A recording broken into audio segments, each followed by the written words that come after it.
Hey everyone, welcome to this album review, Pyromania by Def Leppard. Mötley Crüe is making a return, Poison is gonna be playing with them, Joan Jett and the Blackhearts, and of course Def Leppard themselves. So I'm gonna be doing album reviews on each of these musicians. We already did Mötley Crüe before. Who are the members? We have Joe Elliott, the vocalist. All the girls love Joe Elliott. You have Steve Clark, rest in peace. He was the main guitarist and lead guitarist. He had a lot of solos throughout the albums.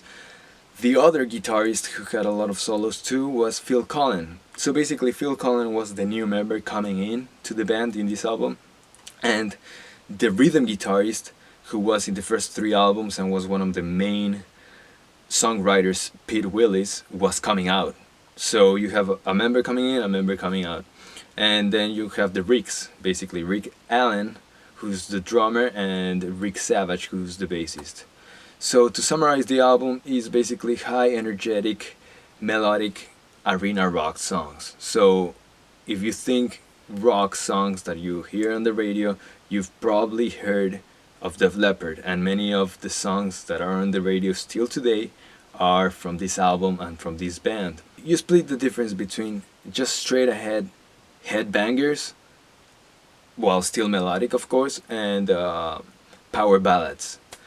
Okay, so now when it comes to the songwriting, there are two main techniques that are used in all of these songs, and number one is clean guitars that are played like arpeggios, and palm muted rhythm guitars, overdriven of course, and sometimes you have them combined at the same time, which works so well, and it creates for very melodic songs, but that also have some power and strength and drive.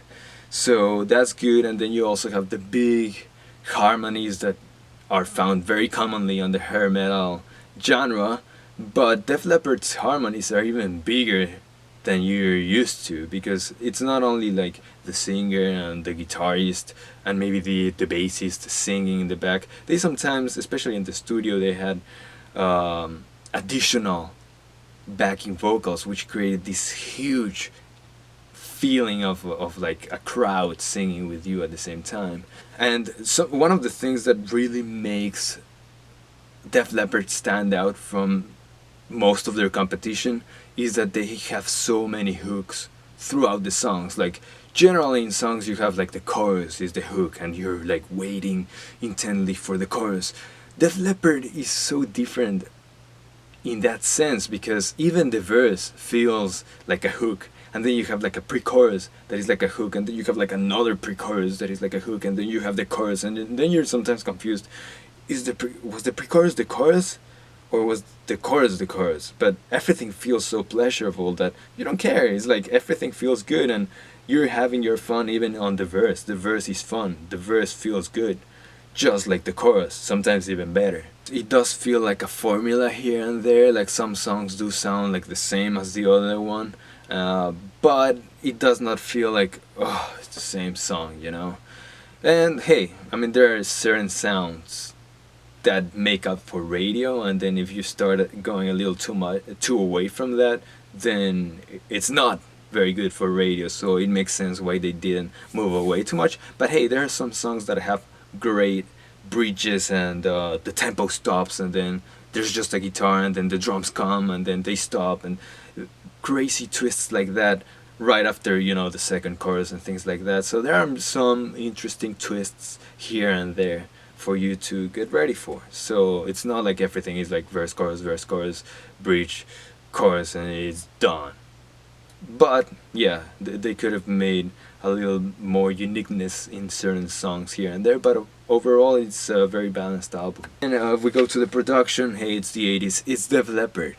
Production is very clear, it's very punchy, every instrument has their own space in the area of sound. The drums are one of the most things that come to your face, because especially the snare drum is very punchy, so explosive that it feels almost like a pop snare drum, like an explosion, like a clap almost. I do love punchy explosive snares, but a little bit less than what we have here. I was listening just to compare to a few songs on Hysteria, which is the album that comes after. It's still punchy, but it has a little more groundness, I guess. And I actually do prefer the drums in Hysteria for you to have like a reference. But these drums fit very good for the style, and they're very unique. Even in the glam metal genre, you hear these drums, you're like, that's Def Leppard, you know? Of course, then we get to the vocals. Joe Elliott's voice is very unique. I have like a certain categorization of vocalists when it comes to this kind of music. Either you have the very melodic voices like Sebastian Bach, and then you have the gritty, aggressive, high-pitched vocals of Joe Elliott here, or Tom Kiefer from Cinderella, or Mark Slaughter from Slaughter. I'm a bigger fan of the more melodic voices, but this one works very well. Joe Elliott is a great singer, and he has like a lot of personality when he's singing, so you know he means what he's saying in the lyrics. I don't know if he wrote the lyrics, but it feels like he did if he didn't. But great singer, it works, and it's not like it messes up the whole song if you don't like that style, you know? So I'm not a huge fan of that kind of gritty vocal style, but it works for me. It works anyway, it does not mess up the songs. Okay, so now when it comes to the solos, they're not the most complex solos you've ever heard, but they fit the songs, they enhance the songs. And to me, my analogy or metaphor, whatever you want to call it, is they're not the highlight, but they're like the cherry on the cake. So the songs could do just fine without these solos, but they do help make it more interesting. Like with so many hooks on these kind of songs, with so many great catchy choruses and great twists and great rhythm guitars and things like that, when you get to the solo, it's not that amazing, it's not that impressive. You've already been impressed by the other things. But once again, they improve the songs, they make them a little more interesting, but it would be fine if they weren't there. And you have two different soloists here, so it does make for a little bit of a variety of styles. Lastly, we have the highlights. We have Photograph, which is the song I put in the beginning.